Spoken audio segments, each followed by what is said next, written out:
Praise the lord. దేవునికి మహిమ ఘనత ప్రభావములు కలుగును గాక.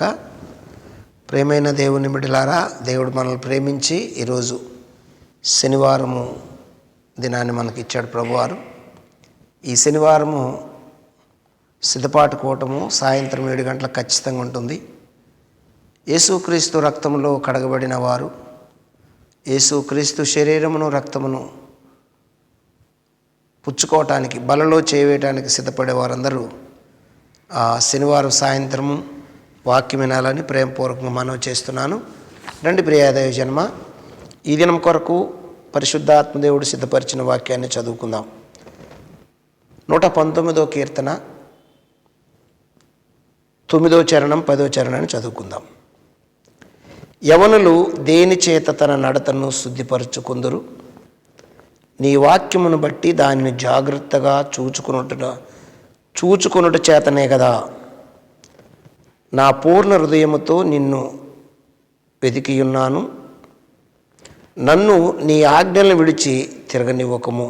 ప్రార్థన.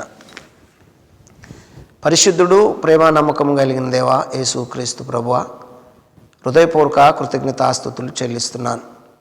దిగివచ్చి చదవబడిన వాక్యము నాకు మాకు వివరించి బోధించి ఇరిచి వడ్డించి మహిమ పొందమని, నీ స్వరం వినిపించమని ప్రార్థిస్తూ ఘనత పొందమని యేసునామమున అడుగుచున్నాను తండ్రి, ఆమేన్. హల్లెలూయా. దేవునికి స్తోత్రం. ప్రభునందు నాకు అత్యంత ప్రేమైనటువంటి జీవం కలిగిన దేవుని కుటుంబమా, దైవ సమాజమా, దేవుని పిల్లలారా, ఈ రోజుల్లో దేవుని మాటను లక్ష్య పెట్టి, దేవుని మాటను హృదయములో ఉంచుకొని దేవుని మాట ప్రకారము జీవించాలి అని దేవునితో కమిట్మెంట్ చేసుకున్నటువంటి ప్రజలు చాలా తక్కువ మంది కనిపిస్తుంటారు. అయితే ఈరోజు దేవుడు మనకు చెప్పాలనుకున్న విషయాలు ఏమిటంటే, ఇక్కడ ఒక యవన జీవితం గురించి దావీదు మహారాజు, చక్రవర్తి అయిన దావీదు తెలియచేస్తున్నటువంటి మాటలు.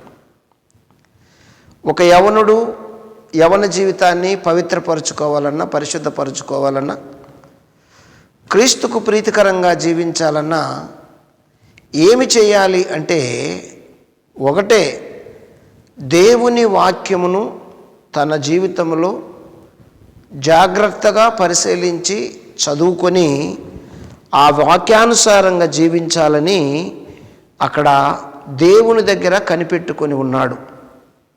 దేవుని ధర్మశాస్త్రం దగ్గర, దేవుని సన్నిధిలో దేవుని వాక్యాన్ని కనిపెట్టి, దేవుడు నాతో మాట్లాడతాడు, దేవుని వాక్యం నా హృదయంలో ఉంచుకోవాలని ఎదురు చూస్తున్న సమయంలో దానికి జవాబుగా ఇందులో కొన్ని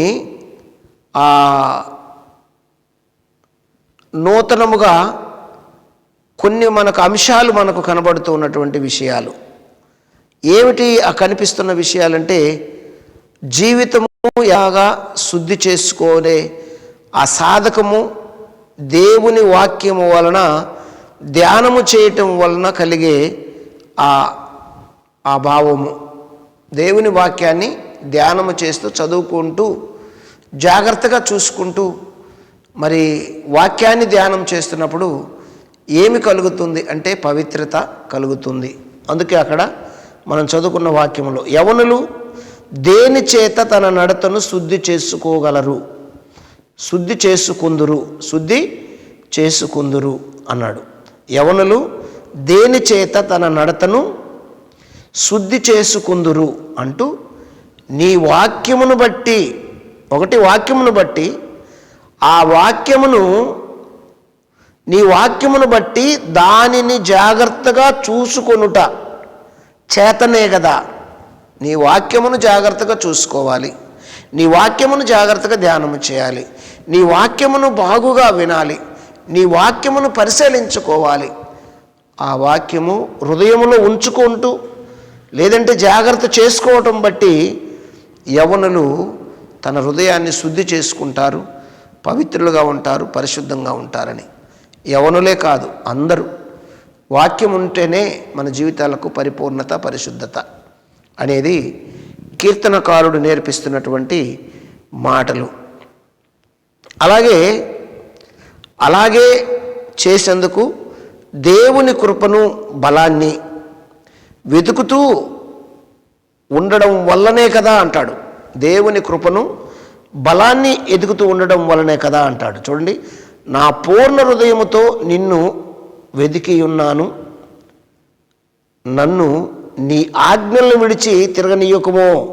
చూసారా, నా పూర్ణ హృదయములో ఎక్కడ తేడా, హృదయంలో ఎక్కడ కొరత లేకుండా పూర్తి హృదయంతో సగం అక్కడ, సగం ఇక్కడ, కొంత అక్కడ, కొంత ఇచ్చట, కొంత భక్తి, కొంత ఊరు, కొంత గ్యాపు, కొంత లోకము, అసంపూర్ణంగా కాకుండా సంపూర్ణమైన హృదయంతో దేవుణ్ణి నేను ఎతుకుతున్నాను అంటున్నాడు. ఎప్పుడైతే పూర్ణ హృదయంతో ఎతుకుతాడో అప్పుడు ఏమిటంటే దేవుడు తనను పట్టుకుంటాడు అని. నా పూర్ణ హృదయముతో నిన్ను వెతుకుచున్నాను, నన్ను నీ ఆజ్ఞలను విడిచి తిరగనీయకము. ఎప్పుడైతే ఆజ్ఞలను విడిచి తిరగకుండా ఉంటారో అప్పుడు నీ ఎదుట నేను పాపము చేయకుండా ఉండునట్లు నా హృదయములో నీ వాక్యము ఉంచుకొని ఉన్నాను. ఉంచుకోవాలంటే ఏం చేయాలి? పూర్ణ హృదయముతో ఆయన తట్టు, ఆయన ఆజ్ఞలను వెతికి వెంటాడి నేర్చుకోవాలి. నేర్చుకున్నప్పుడు ఇది సత్యమైన గ్రహింపు వస్తుంది. ఆ వాక్యమును హృదయంలో పెట్టుకున్నప్పుడు ఏమవుద్దంటే బలం వస్తుంది, పవిత్రులు అవుతారు, పాపానికి చోటు ఉండదు. ఇక తలంపుల్లో వాక్యము, మనసులో వాక్యము, హృదయములో వాక్యము నిలువెల్ల నిండుతాడు ఆయన. దేవునికి స్తోత్రం కలుగును గాక. నా నిలువెల్ల నిండియున్నావు, నా మనసారని సన్నిధిలో సాగిలపడి నమస్కారము చేసేదా, సాగిలపడి నమస్కారము చేసేదా అని పాట. ఏమండి, నా హృదయములో నీ వాక్యమును ఉంచుకొని ఉన్నాను అంటూ 12వ చరణంకి వచ్చరికి, యెహోవా నీవే స్తోత్రము నొందదగిన వాడవు, నీ కట్టడలను నాకు బోధించుము, నీ నోట నీవు సెలవిచ్చిన న్యాయ విధులన్నిటినీ నా పెదవులతో వివరించెదను. ఇంకొక మాట ఏంటి తెలుసా?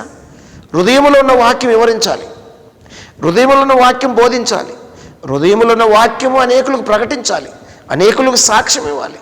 నేను ఈ స్థితిలో ఉన్నానంటే, ఈ పరిశుద్ధత కలిగి ఉన్నానంటే, ఈ మాటలు నీకు చెప్పగలిగి ఉన్నానంటే నా హృదయము ఇంతగా మారింది, నా హృదయము పరిశుద్ధముగా మారింది, నా హృదయము నీతిగా మారింది. మారటానికి కారణం ఎవరు తెలుసా? ఆ సర్వశక్తి కలిగిన దేవుడు, ఆయన వాక్యమేనండి. వాక్యం లేకపోతే నా బ్రతుకు మారదండి అని అనేకులకు ఏం చేయాలి? ప్రకటించాలి. హల్లెలూయా. ప్రకటించటం వలన ఏమంటాడు? యెహోవా నీవే స్తోత్రమును నొందదగిన వాడవు, నీ కట్టడను నాకు బోధించుము, నీ నోట నీవు సెలవిచ్చిన న్యాయ విధులన్నిటినీ నా పెదవులతో వివరించెదను. సర్వసంపదలు దొరికినట్లు నీ శాసనములను మార్గములను బట్టి నేను సంతోషించుచున్నాను. ప్రకటించినప్పుడు ఏమైంది? సంతోషం కలిగింది. నీ ఆజ్ఞలు నేను ధ్యానించదను. ముందు ధ్యానించాలి, ధ్యానిస్తేనే ఈ యొక్క అర్హతలన్నీ కలుగుతాయి. ఒక్క మాట చూడు, నీ ఆజ్ఞలు నేను ధ్యానించదను, నీ త్రోవలను మన్నించెదను, నీ కట్టడలను బట్టి నేను హర్షించెదను, నీ వాక్యమును నేను మరవకయుందును. హల్లెలూయా.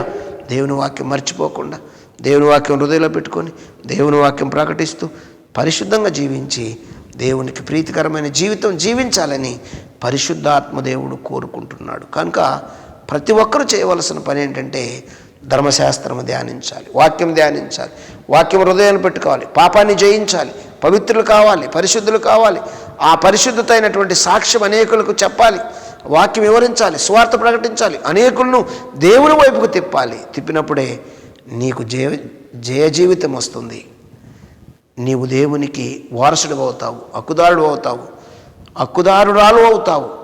దేవునికి ప్రియమైనటువంటి వ్యక్తి అవుతావు. కాబట్టి ప్రతి ఒక్కరు దాన్ని గ్రహించి అర్థం చేసుకోవాలని మనవి చేస్తూ, రండి ప్రియ దైవజనమా, ప్రార్థన చేసుకొని దేవుని స్తుతిస్తూ ఈ కార్యక్రమాన్ని ముగించుకుందాం. పరిశుద్ధుడు, ప్రేమ కలిగిన తండ్రి, స్తోత్రాలు.